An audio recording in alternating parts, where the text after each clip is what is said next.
Hi everyone, so I welcome you all to this Polity PT 365 series. So we have completed 5 topics and today we'll be starting with 6 topic, that is important legislations or bills. So our first topic is Right to Information Act. So why was this in news? Recently Parliament enacted the Right to Information Amendment Act of 2019. तो ये इसलिए news में था क्योंकि recently अभी parliament ने RTI amendment act 2019 का enact किया है. कौन कौन से अमेंडमेंट्स हैं जो RTI एक्ट के अंडर आए हैं? सो RTI एक्ट में पहले तो जो फिक्स टर्म था उसको हटा दिया गया. एज पर RTI एक्ट 2005 का था, उसमें जो CIC और ICs हैं, सेंट्रल और स्टेट लेवल पे दोनों, उनका जो ऑफिस का टर्म है वो 5 साल था पहले. लेकिन अमेंडमेंट में क्या कर दिया है, ये प्रोविजन जो है वो सेंट्रल गवर्नमेंट के हाथ में डाल दिया है. That will notify the term of office for CIC and ICs, और स्टेट और सेंट्रल दोनों लेवल पे अब सेंट्रल गवर्नमेंट बताएंगी कि इनका टर्म ऑफ ऑफिस कितना है. पहले 5 साल था, तो ये अभी जो 5 साल वाला प्रोविजन था उसको हटा दिया है. सेकेंड अमेंडमेंट है determination of the salary. As per the RTI act of 2005 जो CIC और ICs की जो सैलरी थी at the central level, it will be equal to the salary paid to the chief election commissioner and the election commissioners respectively. ये पहले provision था 2005 जो RTI act था उसके अंडर. सिमिलरली जो सैलरीज थी CIC और ICs की स्टेट लेवल पे, वो भी इलेक्शन कमीशन जो थे, चीफ सेक्रेटरी थे जो स्टेट गवर्नमेंट के, उनके बराबर थी. लेकिन अमेंडमेंट ने क्या किया है, इसने सेंट्रल गवर्नमेंट के हाथ में सारी पावर दे दी है कि वो सैलरीज अलाउंसेस या बाकी सारे टर्म्स एंड कंडीशंस जो होंगे सेंट्रल और स्टेट CIC और ICs की, वो सेंट्रल गवर्नमेंट बताएगा. तो दोनों में एक तो ये जो फिक्स टर्म है 5 साल का वो हटा दिया, और जो सैलरीज थी वो election commissioner, chief election commissioner centre का, और election commissioners and the chief secretary to state governments उनके बराबर थी सेंट्रल स्टेट की, वो हटा के सारी की सारी जो पावर है वो सेंट्रल गवर्नमेंट के हाथ में है. It also remove the provisions regarding to deductions in salaries of the CIC, IC, state CIC and state IC due to pension और any other retirement benefits received by them for their previous government service. तो इसमें क्या होता था कि उनकी salary कटती थी, जैसे अगर वो किसी पहले पुरानी गवर्नमेंट सर्विस में है और उनको पेंशन मिल रही है, बाकी सारे रिटायरमेंट बेनिफिट्स वो ले रहे हैं, तो उस हिसाब से उनकी थोड़ी बहुत सैलरी डिडक्ट होती थी. बट इस प्रोविजन को भी अब इस अमेंडमेंट में रिमूव कर दिया गया है. Now let us see the RTI act of 2005. उसमें क्या था? सी RTI एक्ट 2005 में it makes the governance citizen centric by equipping citizens with the power to seek information from the public authorities. तो ये एक्ट इसलिए लाया गया था ताकि जो गवर्नेंस है वो सिटीजन सेंट्रिक, मतलब लोगों के हित में हो सके, कि लोगों के पास अब पावर हो कि वो पब्लिक अथॉरिटी से क्वेश्चंस पूछ सके या फिर अपनी इन्फॉर्मेशन जिस भी रिगार्डिंग में चाहिए वो ले सके. It also provides the mechanism for grievance redressal to the citizens जिनको इन्फॉर्मेशन नहीं मिल रही है, जो भी कोई पब्लिक अथॉरिटी है जो किसी भी सिटीजन को इन्फॉर्मेशन नहीं दे रही है, तो उसके लिए भी ग्रीवेंस रिड्रेसल का प्रोग्राम बनाया गया है. RTI applicant is not required to give any reason कि वो इन्फॉर्मेशन क्यों मांग रहे हैं, रीजन देने की जरूरत नहीं है. Public authority is mandated bye proactively disclose a certain information like function, structure, powers and duty of its officers and employees, financial information. तो पब्लिक अथॉरिटीज जो है उनको मैंडेशन है कि हाँ, उन्हें ये सारी जो इन्फॉर्मेशन है, जैसे क्या फंक्शन है, क्या स्ट्रक्चर है, क्या पावर है, क्या ड्यूटीज परफॉर्म करें, ये सब उन्हें डिस्क्लोज करनी है. Under section 2H of the RTI act public authority का क्या होता है, तो वो भी बताया है. Public authority includes any authority या कोई भी बॉडी या कोई भी इंस्टीट्यूशन जो सेल्फ गवर्नमेंट जो गवर्नमेंट ने इस्टेब्लिश करा है या कॉन्स्टिट्यूट करा है अंडर द कॉन्स्टिट्यूशन, या फिर कोई भी पार्लियामेंट या कोई भी स्टेट लेजिस्लेचर के लॉ के अंडर, या फिर बाय द नोटिफिकेशन इशूड और order made by any appropriate government. तो कोई भी अप्रोप्रिएट गवर्नमेंट ने कोई नोटिफिकेशन इशू किया है, कोई भी ऑर्डर इशू किया गया है, उसके अंडर जो भी सारे लोग आएंगे, जितनी भी अथॉरिटीज आएंगी, वो पब्लिक अथॉरिटी के अंडर आएंगी. Authorities responsible for supplying information. तो कौन सी अथॉरिटीज हैं जो इन्फॉर्मेशन देंगी? सो पब्लिक अथॉरिटीज जो है दे डेसिग्नेट सम ऑफिसर्स, कोई ऑफिसर्स को ये पावर दी गई है अब उनके ही एडमिनिस्ट्रेटिव यूनिट्स के, जिनको पब्लिक इन्फॉर्मेशन ऑफिसर्स कहा गया है, PIOs. तो ये जो PIOs है, इनको मैंडेशन है कि वो इन्फॉर्मेशन सप्लाई करें विद इन 30 डेज. जैसे किसी ने भी इन्फॉर्मेशन पूछी है तो 30 डेज के अंदर अंदर उन्हें ये इन्फॉर्मेशन प्रोवाइड करनी है, और 48 आवर्स. अगर इन्फॉर्मेशन बहुत ज़्यादा है, मतलब किसी की लाइफ और लिबर्टी से रिलेटेड है, तो 48 घंटे के अंदर अंदर इन्फॉर्मेशन देनी है, नहीं तो 30 डेज के अंदर अंदर. अपील मैकेनिज्म क्या है कि कैसे कोई अपील कर सकता है? See if the information sort is not provided with in the specified time period. अगर 30 दिन के अंदर अंदर इन्फॉर्मेशन नहीं मिली है, तो जो RTI एप्लीकेंट है, जिन्होंने RTI फाइल करी है, वो अपनी अपील जो है वो PIOs के अगेंस्ट फाइल कर सकते हैं. तो पहली अपील अथॉरिटी कौन सी होगी? The first appeal lies with in the public authority itself. तो पहली अपील तो पब्लिक अथॉरिटी के अंदर ही है. First appellate authority happens to be the officer senior in rank to the central public office information officer. तो जो PIO central का PIO ऑफिसर है, उनसे जो ऊपर होंगे, उनके जो सीनियर रैंक पे होंगे, तो पहली अपील उनको जाएगी. फाइनल अपीलेट अथॉरिटी क्या है? सेंटर या स्टेट के इन्फॉर्मेशन कमीशन. तो CIS या फिर जो स्टेट के इन्फॉर्मेशन कमीशन है उनसे,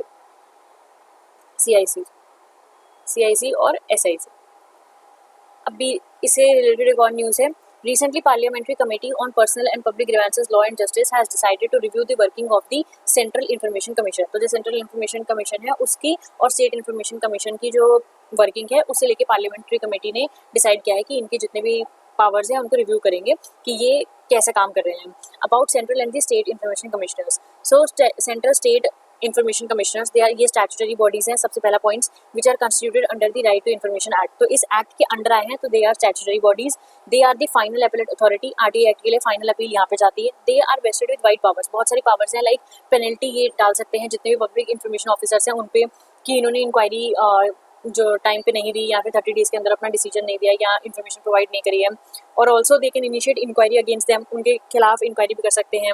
for they are vested same powers as vested in civil courts. इसके लिए ये जो इंक्वायरी बैठाएंगे उसके लिए इनके पास सिविल कोर्ट की पावर है. CIC is required to submit annual reports. Parliament को ही अपनी एनुअल रिपोर्ट सबमिट करते हैं और SIC जो है वो स्टेट लेजिस्लेचर को. तो दिस वेरी इंपॉर्टेंट पॉइंट. अपने एडमिनिस्ट्रेटिव विंग से the ministry of personnel training in the central and services department of the states. However इनकी जो एनुअल रिपोर्ट्स हैं they are rarely discussed in parliament या state legislature raising questions over the efficiency of the information. Now for the first time, पहली बार for the first time the functioning of this body it would directly be scrutinized by the parliamentary committee to effectively implement its functioning. तो parliamentary committees जो हैं उनके काम को scrutinize करेंगे. More on CIC. So CIC जो commission it consists of chief information commissioner, not more than 10 information commissioners. तो not more than. तो एक CIC होंगे that is chief information commissioner और उनके साथ 10 इंफॉर्मेशन कमिश्नर्स होंगे. इनको प्रेसिडेंट अपॉइंट करते हैं on the recommendation of the committee जिसमें कौन होंगे प्राइम मिनिस्टर उनके चेयरपर्सन होंगे. लीडर ऑफ अपोजिशन भी होंगे लोकसभा के और यूनियन कैबिनेट मिनिस्टर जिनको प्राइम मिनिस्टर नॉमिनेट करेंगे. तो 3 मेंबर होंगे. एक प्राइम मिनिस्टर खुद, एक जो लीडर ऑफ अपोजिशन है वो और कोई भी एक कैबिनेट मिनिस्टर जिसको प्राइम मिनिस्टर अपॉइंट करेंगे. और लेकिन ये जो मिनिस्टर्स हैं इनका अपॉइंटमेंट प्रेसिडेंट करते हैं ऑन दी रिकमेंडेशन. तो रिकमेंडेशन इनका होता है बट अपॉइंटमेंट जो है वो प्रेसिडेंट के थ्रू ही होगी. They should be the person of absence जो पब्लिक लाइफ में जिनको बहुत नॉलेज है, एक्सपीरियंस है लॉ की, साइंस की, technology, social service, management, journalism, mass media और एडमिनिस्ट्रेशन और governance. They shall not be the member of parliament. तो मेंबर ऑफ पार्लियामेंट या मेंबर ऑफ लेजिस्लेचर नहीं होने चाहिए किसी भी स्टेट या यूटी के एज इन द केस में. और hold the office of profit. Office of profit hold नहीं करना चाहिए. किसी पॉलिटिकल पार्टी से कनेक्टेड नहीं होने चाहिए. कोई बिजनेस या कोई और प्रोफेशन होल्ड नहीं करना चाहिए. They are not eligible for reappointment. तो ये दोबारा से इनको रीअपॉइंटमेंट के लिए एलिजिबिलिटी का क्राइटेरिया प्रोवाइड नहीं किया गया है. So our next news is Consumer Protection Act of 2019. So इसमें भी the Consumer Protection Act of 2019 replacing the earlier. तो पहले 1986 का एक्ट था उसको रिप्लेस किया गया है कंज्यूमर प्रोटेक्शन एक्ट 2019 के अंदर. सो इस एक्ट की मेजर प्रोविजंस क्या हैं. सबसे पहले creation of central consumer protection authority. तो एक CCPA central consumer protection authority को बनाया गया है. इसका प्राइमरी ऑब्जेक्टिव है to promote, protect and enforce the rights of consumer के राइट को प्रमोट करना, प्रोटेक्ट करना. And also it will be assisted by director general. तो एक डायरेक्टर जनरल होंगे इन्वेस्टिगेशन के जो उन केसेस में देखेंगे जहाँ पे ज़रूरत है और वो अपनी जो रिपोर्ट है वो अथॉरिटी को सबमिट कर देंगे. इट इज़ एम्पावर्ड टू ये इन्वेस्टिगेशंस कर सकते हैं जैसे कोई भी कंज्यूमर राइट्स का वायलेशंस हुआ है या फिर कंप्लेंट्स जो हैं उनको इनसे देख सकते हैं. They can also order to recall of unsafe goods या सर्विसेज जो अनसेफ हैं उनको देख सकते हैं. They can order the discontinuance of unfair trade practices. कोई ऐसी ट्रेड प्रैक्टिसेस हो रही हैं जो अनफेयर है उनको देख सकते हैं. एडवर्टाइजमेंट जो मिसलीडिंग है उनको देख सकते हैं. Also they impose penalty on the manufacturer, endorsers और publishers of the misleading advertisement. तो कोई भी एडवर्टाइजमेंट ऐसी कर रहा है जो मिसलीडिंग है, मैन्युफैक्चरर्स या एंडोर्सर्स मतलब कि कोई भी क्रिकेटर और कोई भी सेलिब्रिटी जो ऐड कर रहे हैं तो उनके खिलाफ भी पेनल्टीज इम्पोज कर सकते हैं. Also it can foil suo motu cases. Suo motu cases मतलब ऑन इटसेल्फ, खुद से अपने आप से, on the behalf of the class of customers. मतलब कोई ऐसा प्रोडक्ट है, कोई ऐसी चीज़ है जो बहुत सारे कंज्यूमर्स को परेशान कर रही है, उसकी वजह से बहुत एक क्लास ऑफ कंज्यूमर्स को प्रॉब्लम हुई है तो फिर ये अपने आप ही केस ले सकते हैं. Class action is also known as representative action. It is a form of lawsuit जहाँ पे large group of people collectively brings a claim. तो वो कोर्ट में कोई एक मतलब बहुत सारे लोग मिलकर कुछ क्लेम लेके आते हैं तो उस चीज़ में सुओ मोटो केसेस ले सकते हैं. And it is file generally when a number of people have suffered the same और द सिमिलर इंजरीज. तो कुछ टाइप की किसी प्रोडक्ट से इंजरीज हो गई हैं, किसी को कोई नुकसान हो गया है तो फिर बहुत सारे लोग एक साथ मिलकर केस फाइल कर सकते हैं. तो उसमें अगर वो नहीं भी फाइल करते हैं तो भी they can act as suo motu, मतलब अपने आप से एक्ट कर सकते हैं. Next is simplification of consumer dispute at judicial process, तो एडजुडिकेशन प्रोसेस को भी सिंप्लीफाई कर दिया है। State and district commissions they are now empowered to review, अपने ऑर्डर्स को वो रिव्यू कर सकते हैं। एम्पावरमेंट ऑफ कंज्यूमर कमीशंस अपने ऑर्डर्स को इन्फोर्स करने के लिए। Deemed admissibility of the complaints if question of admissibility is not decided with in specified, अगर 21 दिन के अंदर जो क्वेश्चन है कि हाँ ये एडमिसिबल है या नहीं, तो उसको अच्छे से देखना है। Ease of approaching consumer commissions through filing from place of residence, कहाँ पे है, वर्क कहाँ पे है, ई फाइलिंग कहाँ पे है, वीडियो कॉन्फ्रेंसिंग हियरिंग के लिए। तो कंज्यूमर कमीशंस के लिए जो प्रॉब्लम्स थी अब वो थोड़ा सा ईज कर दिया है कि कंज्यूमर्स जो हैं उनको आराम से उनके जो राइट्स हैं जो कंज्यूमर प्रोटेक्शन एक्ट के अंदर हैं वो मिल सके। Next is alternate dispute resolution mechanism, तो इसमें क्या है, complaint will be referred by consumer commission, complaint जो है वो कंज्यूमर कमीशन के पास जाएगी मीडिएशन के लिए। Wherever the scope for early settlement exist and parties agree to it. Mediation will be held in the mediation cells, की हम already पढ़ चुके हैं। मीडिएशन में जो दो लोग हैं उनके बीच में मीडिएशन होगा, एक मीडिएटर होगा, वो नेगोशिएशन करेंगे। So to be establish under the aegis of the consumer commissions and no appeal against settlement through mediation. See, अगर किसी ने एक बार मान लिया है कि हम ऑल्टरनेट डिस्प्यूट रेजोल्यूशन मैकेनिज्म पे जाएंगे, मीडिएशन से हम अपना केस सॉल्व करेंगे, उसके बाद जो डिसीजन आएगा वो उन्हें मानना पड़ेगा, उसको वो मना नहीं कर सकते। तो ये ऑलरेडी ये वाला प्रोविजन भी हम पहले डिस्कस कर चुके हैं न्यूज़ में। Next is regarding the e-commerce entities, they are required to provide information. जो ई कॉमर्स एंटिटीज हैं उनको इन्फॉर्मेशन देनी है कि return, refund, exchange, warranty, guarantee, delivery, shipment, mode of payment कैसा होगा, ग्रीवेंस रिड्यूस मैकेनिज्म कैसा है, पेमेंट कैसा है, security payment method, charge back option, ये सारी चीज़ें उन्हें अपनी जो वेबसाइट है या अपना जो भी प्रोविजन है, पेज है, उसके ऊपर डालना पड़ेगा। ये नहीं कि बाद में वो चेंज कर दें। सो पहले कस्टमर को सब कुछ पता होना चाहिए, तो ये सारी चीज़ें डालना इज नेसेसरी, मैंडेटरी। अपनी कंट्री ऑफ ओरिजिन डालना है, which are necessary for naming the consumer, कि वो देखिए उनको जो भी डिसीजंस मिल रहे हैं खरीदने से पहले, प्री स्टेज में ही, मतलब खरीदने से पहले ही उन्हें पता चल जाए।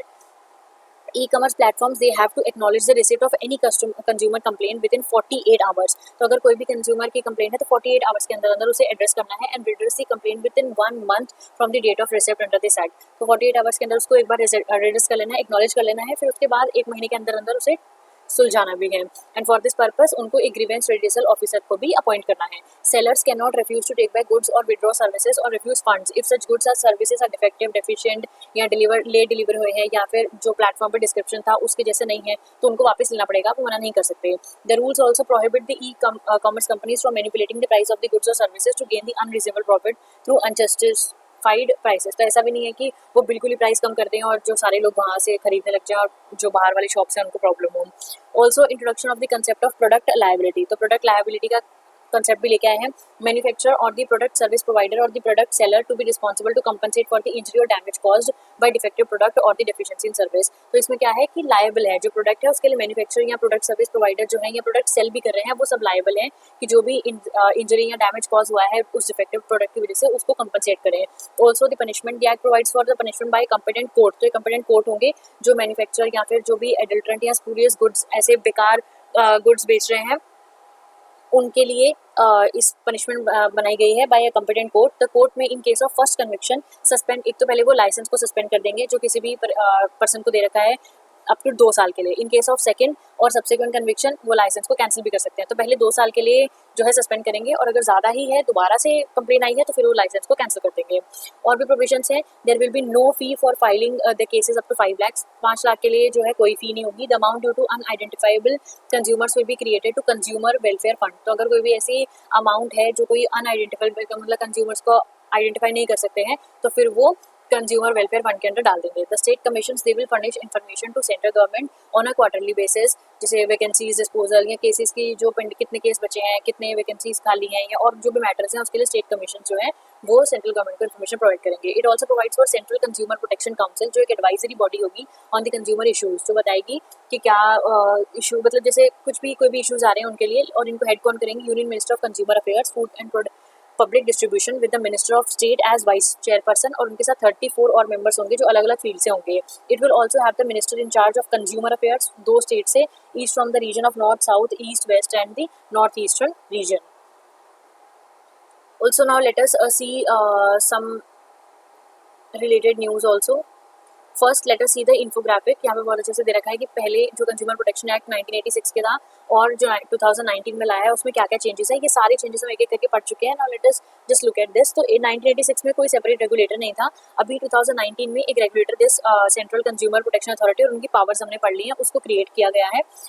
1986 में कंप्लेंट जो थी it should be filed in a consumer court, जहाँ पे सेलर्स या डिफेंडेंट ऑफिस जो है जहाँ पर लोकेटेड है वहाँ पर।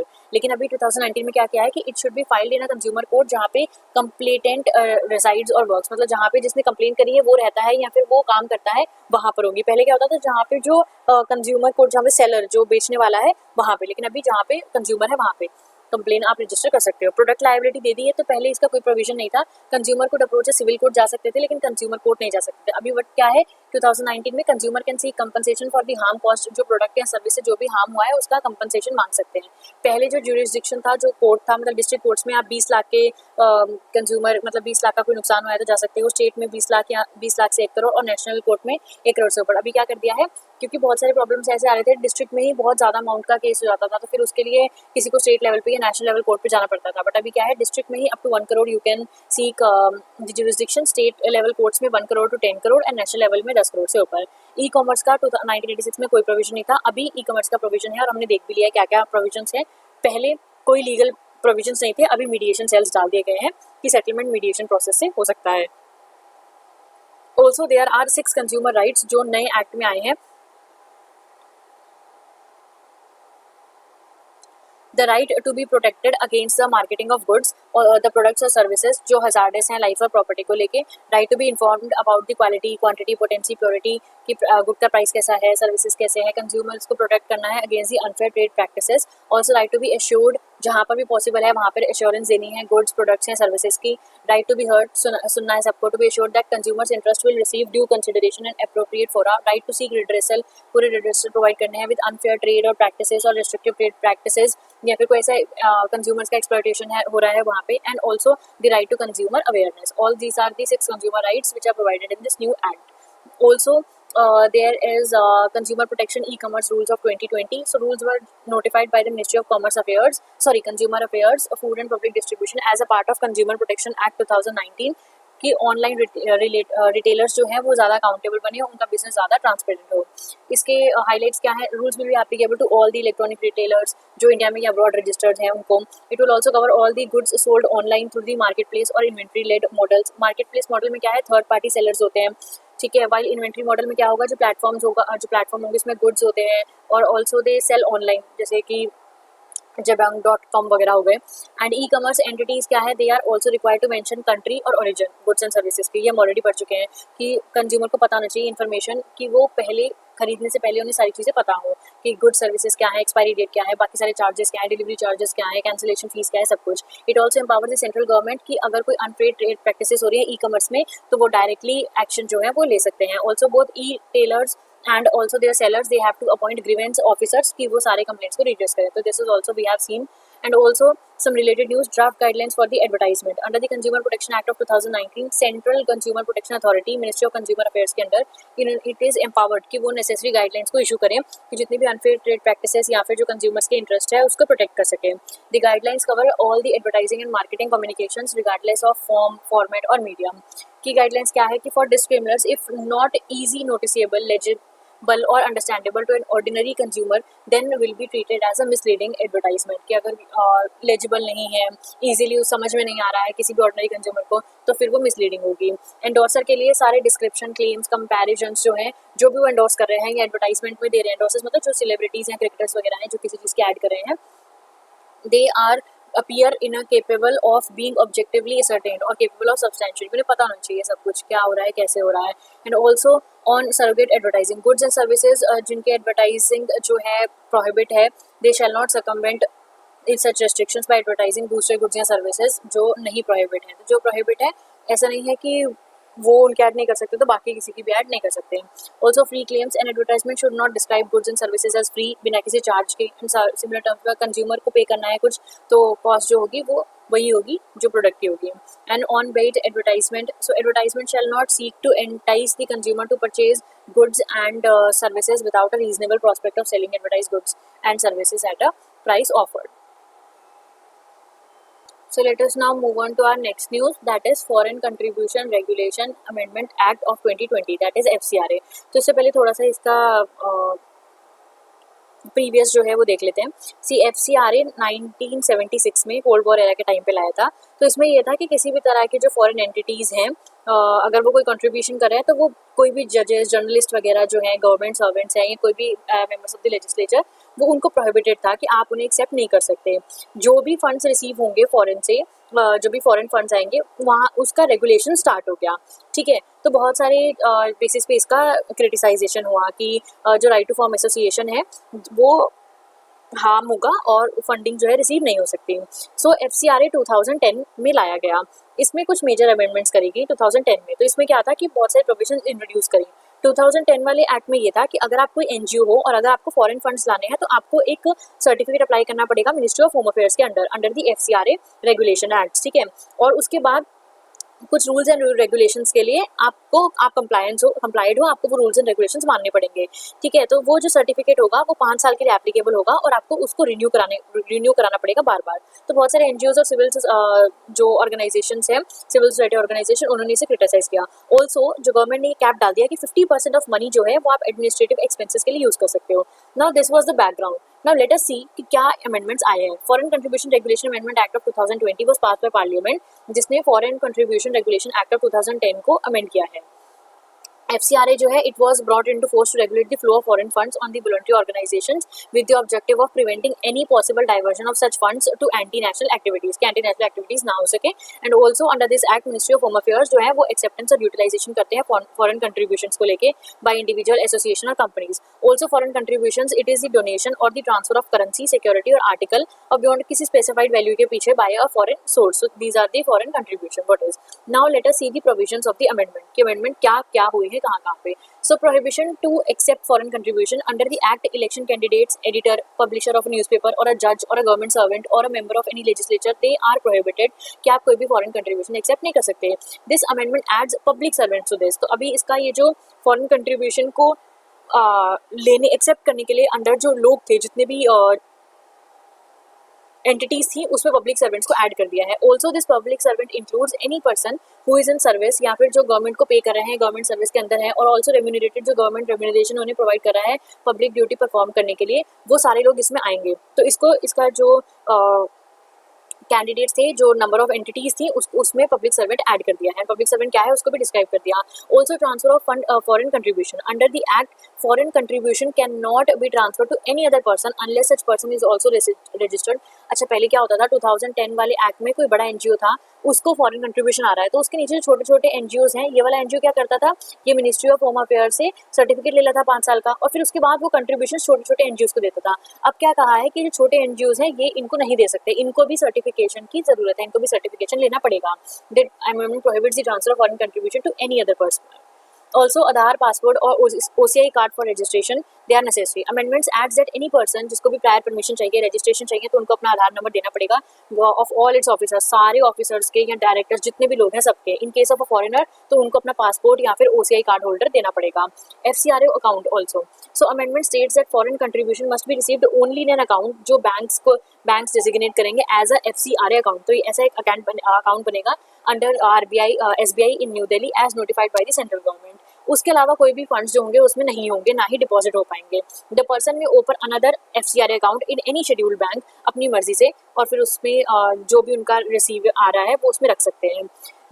Restriction in utilization of foreign contribution. तो फॉरेन कंट्रीब्यूशन को यूटिलाइज करने के में भी रेस्ट्रिक्शन लगाया गया है। अंडर दिस एक्ट अगर एक पर्सन फॉरेन कंट्रीब्यूशन को एक्सेप्ट कर रहे हैं and he is found guilty of violating कोई भी प्रोविजन, उन्होंने एक्ट का कोई भी प्रोविजन जो है उसको तोड़ा है, तो यूटिलाइज फॉरेन कंट्रीब्यूशन जो है वो they can be utilize only with the prior approval of the central government. तो फिर वो जितना भी फंड आया है वो सेंट्रल गवर्नमेंट अपनी मर्जी से उसको देखेगी कैसे यूटिलाइज करना है, कैसे नहीं, अपनी परमिशन देगी। Amendment adds that the government may also restrict the usage of unutilized foreign contribution for such persons. अगर ऐसा होता है कि कोई इंक्वायरी बैठी है और उसमें ये पता लग गया है कि उन्होंने किसी भी एक्ट के प्रोविजन को वायलेट किया है, तो वो जितना भी फॉरेन कंट्रीब्यूशन बैंक के अकाउंट में पड़ा है उसको सेंट्रल गवर्नमेंट मना कर देगी कि आप इसे यूज नहीं कर सकते। Also the renewal of licence. Under this act every person has to be given a certificate of registration, must renew the certificate 6 महीने के अंदर, मतलब एक्सपायर अगर हो गया है तो उसको 6 महीने के अंदर अंदर आपको रिन्यू कराना है। Amendment adds that the government may conduct an inquiry before renewing the certificate to ensure कि वो पर्सन ने अपनी कंडीशन जितनी भी हैं एक्ट्स की उन्हें फुलफिल किया है या नहीं किया है। Also the reduction use of foreign contribution, तो जैसे मैंने बताया था कि पहले 2010 एक्ट के अंडर आप अपने एडमिनिस्ट्रेशन एक्सपेंसेस के लिए 50% फंड यूज कर सकते थे, लेकिन अभी उसको सिर्फ और सिर्फ 20% कर दिया है उस लिमिट को। Also the suspension of registration under the act, the government में सस्पेंड द रजिस्ट्रेशन अगर ऐसे होता था कि जैसे कोई एक्ट का प्रोविजन को वॉयलेट किया है तो पहले ये होता था कि 180 दिन तक वो सस्पेंड कर देते कि आप 180 दिन तक अपनी फंक्शनिंग नहीं कर सकते। अमेंडमेंट ने क्या कर दिया है कि ये 180 प्लस 180 मतलब अब 360 दिन तक आप फंक्शनिंग नहीं कर सकते, अपने एडमिनिस्ट्रेशन फंक्शंस नहीं कर सकते। Also, there is a subtopic regulation of NGOs under the Ministry of Home Affairs. It tightened the oversight of funds received by the NGOs. तो NGOs के ऊपर टाइट निगरानी रखी जा रही है। So NGO is defined by World Bank as a not for profit organization जो activities करते हैं टू रिलीव सफरिंग या फिर जो पुअर की इंटरेस्ट के लिए प्रमोशन करते हैं, इन्वायरमेंट को प्रोटेक्ट करते हैं, बेसिक सोशल सर्विसेज प्रोवाइड करते हैं, कम्युनिटी डेवलपमेंट देखते हैं। Also this organisations are not, ये गवर्नमेंट का पार्ट नहीं होते, but they have a legal status. इनका रजिस्ट्रेशन होता है as a trust, as a society और a private limited non profit company. Constitutionally NGOs जो हैं दे आर बैक्ड, मतलब उनको पावर मिली है आर्टिकल 19(1)(c) से, which allows the right to form associations, article 43 of to promote the cooperatives of the rural constitution, and also the concurrent list which mentions the charitable institutions, charitable and religious institutions। तो ये तीनों constitutionally backing NGOs को मिली गई है। Also there are provisions regarding the regulation of NGOs in India। एक तो FCRA, also it is FEMA, that is Foreign Exchange Management Act of 1999। कुछ NGOs हैं that are registered under the FEMA and to continue to disperse foreign funds to various associations to India। So it is regulated, Ministry of Finance इसे regulate करती है। It was introduced to consolidate it and amend the law related to the foreign exchange with the objective of facilitating external trade या payment अगर उन्हें कुछ करना है तो उसके लिए इसको लाया गया है। Also separate law of FCRA 2010 has been enacted under the Ministry of Home Affairs to monitor, तो ये भी FCRA हम पढ़ चुके हैं। Also there is FEMA जो कि NGOs को regulate कर रहा है। Now let us move on to our next news, that is draft electricity rights to consumers rules 2020। So it is a draft, इतना ज़्यादा ज़रूरी नहीं है, बट फिर भी you have to know the provisions। Rules released by the Ministry of Power aimed to identify the key services, prescribe minimum services levels and standards with respect to these services। तो बताया है कि जो ministry of power है उन्होंने कुछ rules release करे हैं कि राइट, कंज्यूमर्स के राइट को देख के कुछ सर्विसेज, कुछ स्टैंडर्ड्स को चेंज करना चाहिए। So electricity act of 2003 has a consumer charter, उसमें था the latest draft empowers the consumer and induced new supply rights for them। तो ऑलरेडी सिटीजन कंज्यूमर्स के लिए चार्टर्स थे, बट अभी जो ड्राफ्ट आया है उसमें और भी प्रोविजंस ऐड करे गए हैं, फीचर्स नए लाए गए हैं। New connections to have prepaid and smart prepaid meters, तो अब नए जितने भी कनेक्शंस होंगे उनकी जो मीटर्स हैं वो लगेंगे ताकि जो बिलिंग है वो डिले ना हो और मीटर में जो छेड़खानी करते हैं वो ना हो सके। Second is reliability of services, तो 24/7 पावर सप्लाई कंज्यूमर्स को मिलेगी, ये उनका राइट है। अगर सप्लाई कम है या फिर जैसे कुछ कैटेगरीज हैं, फॉर एग्जांपल एग्रीकल्चर, तो वहाँ पर आप थोड़ी सप्लाई कम कर सकते हो, आपको ये छूट दे रखी है, बट 24/7 पावर सप्लाई कंज्यूमर्स का राइट है। कंज्यूमर्स को कंपनसेशन मिलना चाहिए। कंज्यूमर कैन क्लेम कंपनसेशन अगर सप्लाई, मतलब अगर लाइट नहीं आ रही है या फिर इलेक्ट्रिसिटी बहुत ज़्यादा इंटरप्टेड है या फिर और पहले से इन्फॉर्म नहीं किया है, लाइट जा रखी है और इलेक्ट्रिसिटी सप्लाई में कितना टाइम लगा है, जो भी डिस्कॉम्स को टाइम लग रहा है उसमें कंपनसेशन कंज्यूमर्स को देना पड़ेगा। ऑल्सो ऑनलाइन बिल पेमेंट अगर 1000 रुपये से ऊपर या 1000 रुपये का ऑनलाइन बिल पेमेंट हो रहा है तो वहाँ पर आपको रिबेट देनी पड़ेगी कंज्यूमर को, क्योंकि वो आपका पेपर वर्क और आपका टाइम बचा रहे हैं।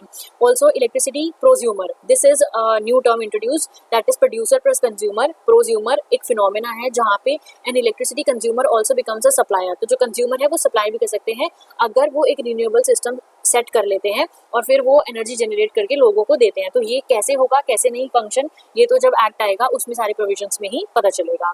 There are some other important acts and bills in the news also.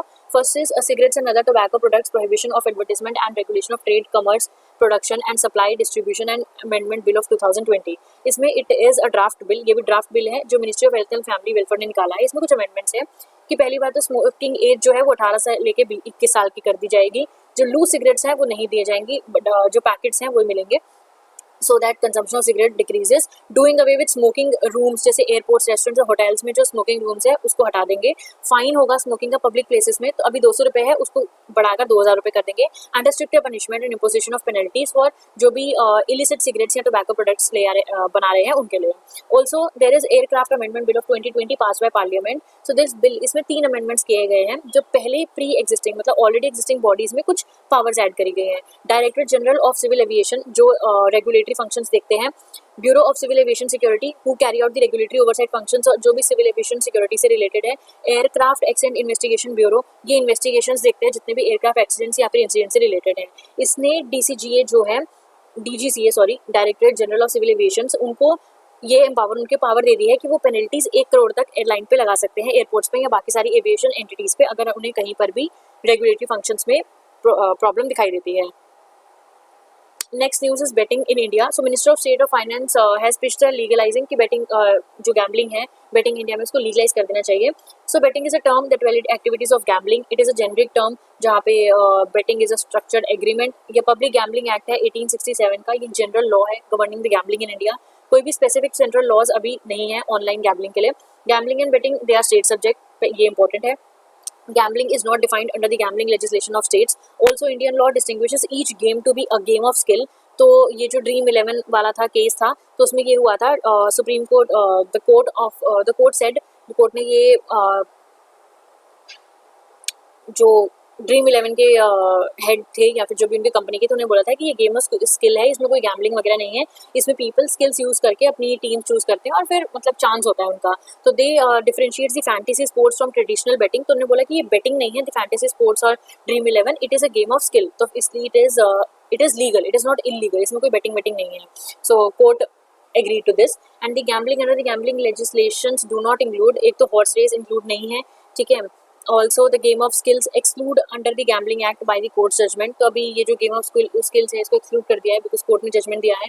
Also the lotteries that is regulated by the Lotteries Act of India. ये सारे जो हैं it is not under the gambling. And in fantasy sports, your opponents are other human players rather than कोई book makers होते नहीं है, बस players होते हैं, आपको उसमें गेम खेलना होता है. Also सिक्किम और नागालैंड दे परमिट ऑनलाइन गैम्बलिंग, और ये कर देना चाहिए बिकॉज आप फिर उसमें एक तो टैक्स भी आएगा और ऊपर से जितने भी उल्टे पुल्टे काम हो रहे हैं वो सारे रेगुलेट किया जा सकते हैं. ऑल्सो तेलंगाना में भी कोई ऐसे सच भी मतलब जीरो टॉलरेंस है गैम्बलिंग ऑनलाइन या ऑफलाइन, तो it is allowed. And also the countries like Australia, UK, South Africa, Sri Lanka, New Zealand, they have taken steps in this direction, legalizing and regulating the betting in sports. Also India में भी Justice Lodha Committee in 2015 they said कि betting should be legalized in cricket, and match fixing जो हो रही है it is a criminal offence, तो इसे खत्म करने के लिए legalize करना चाहिए. And recently Law Commission in its 276th report also said the same कि this should be legalized. So thank you for watching this lesson. Please like and share the video and subscribe to the channel and we'll meet in the next one.